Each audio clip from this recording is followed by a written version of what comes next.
Google and Facebook Inc. took steps to punish fake news websites amid growing scrutiny of technology platforms for permitting false information to spread online.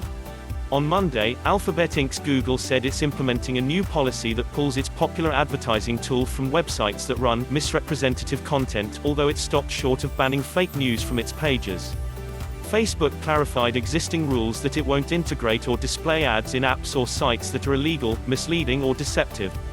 Moving forward, we will restrict ads serving on pages that misrepresent, misstate, or conceal information about the publisher's content, or the primary purpose of the web property, Andrea Faville, a Google spokeswoman, wrote in a statement.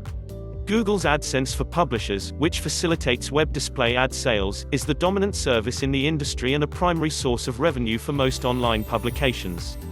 The incoming policy will not necessarily scrub false articles from its search pages, which surface from complex algorithms. But the move could send publications behind fake news scrambling for cash. Reuters first reported on Google's policy change.